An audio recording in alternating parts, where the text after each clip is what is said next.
Stephen Kubacki's story is a fascinating and mysterious one, often discussed in true crime and paranormal circles because of the strange circumstances surrounding his disappearance and reappearance.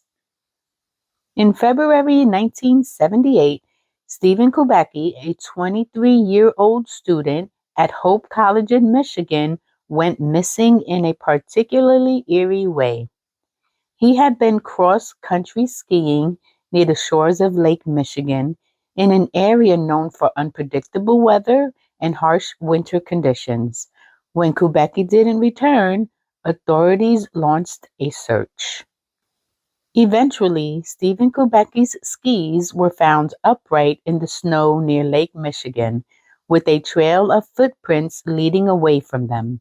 But what was truly eerie was that the footprints stopped abruptly, as if he simply vanished into thin air.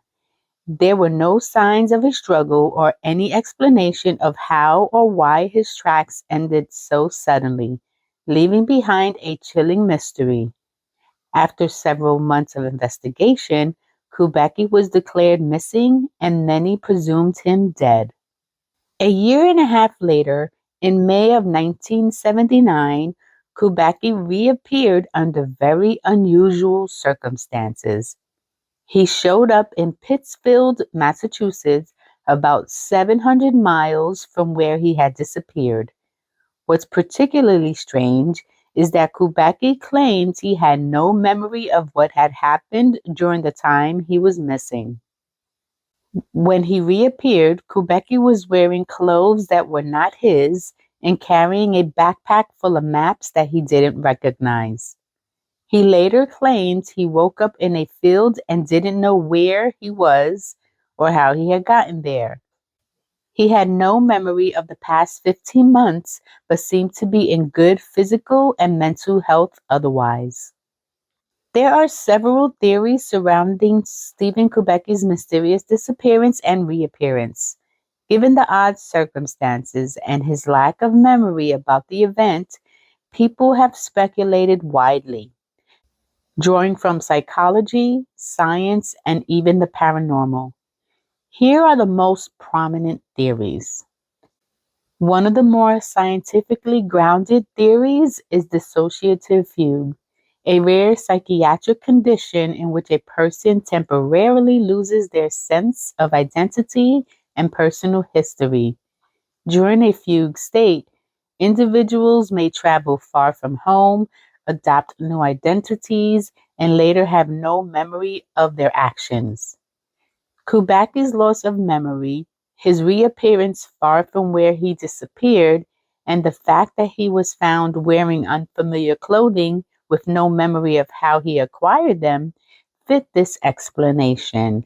However, dissociative fugue is an extremely rare condition, and some critics question how Kubacki could have survived for 15 months, traveling a great distance without triggering memories of his previous life. Additionally, no reports suggest he had a history of mental illness or stress that would normally trigger a fugue. Another possibility is that Kubacki experienced some form of amnesia. Amnesia can be caused by physical trauma, psychological stress, or other unknown factors. This could explain why Kubacki had no memory of the 15 months he was missing. Amnesia has been known to wipe out large portions of a person's memory, particularly related to traumatic events. But like the fugue state theory, it's unclear what kind of trauma Kubacki may have experienced. There was no indication of physical injury when he was found, and he didn't display any signs of extreme psychological distress. Another theory suggests that Kubacki may have initially suffered from hypothermia when he went missing near Lake Michigan. In extreme cold, people can become disoriented and act irrationally. Delirium could have caused him to wander away from the area, and over time, his memory could have been affected by the ordeal. His skis and equipment were found near Lake Michigan, And February in Michigan can be brutally cold, which makes hypothermia a plausible explanation. While hypothermia can cause confusion, it doesn't typically last for months, nor does it cause someone to travel across the country and forget for an extended period of time. Also, surviving for 15 months without proper shelter in that state is highly improbable. Given the unusual circumstances, some people have turned to more fantastical explanations.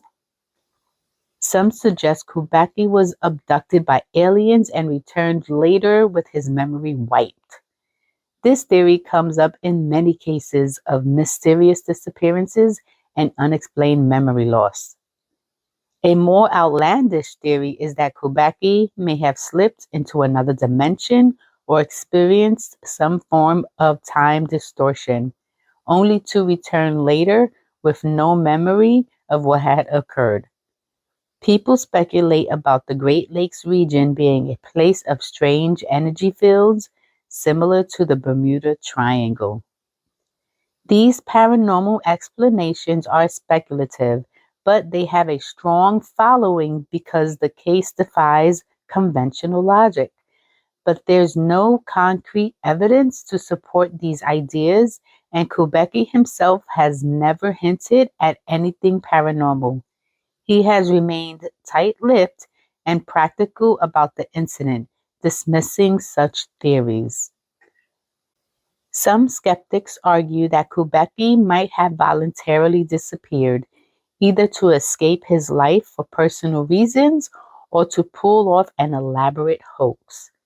This theory suggests that he may have been fully aware during the time he was gone, but chose to fabricate the story of memory loss when he returned. The possibility of someone staging their own disappearance isn't unheard of. His long-term reappearance without any clear explanation has led some to suspect he wanted to distance himself from his previous life, but returned once it became too difficult to continue. However, this theory doesn't explain why Kubacki would have done this, especially considering he avoided the spotlight after returning and did not capitalize on his story. He went on to live a quiet life, seemingly undermining the idea of a hoax for attention or fame. Stephen Kubacki has never publicly endorsed any of these theories and has generally remained quiet about his experience. In later interviews, he has stated that he believes his case is rooted in some logical, non-paranormal explanation, but has refused to go into detail. The mystery of Stephen Kubacki remains unsolved and open to interpretation, whether it's a case of psychological amnesia, paranormal activity, or something entirely different. The lack of clear evidence makes this an enduring mystery. Thank you for joining me on this journey into the mysteries of the unexplained. Remember to subscribe, like, and hit the notification bell to stay updated on every captivating story we uncover. Until next time, keep your eyes open and your mind curious. Stay tuned for more stories from As Told by Bells.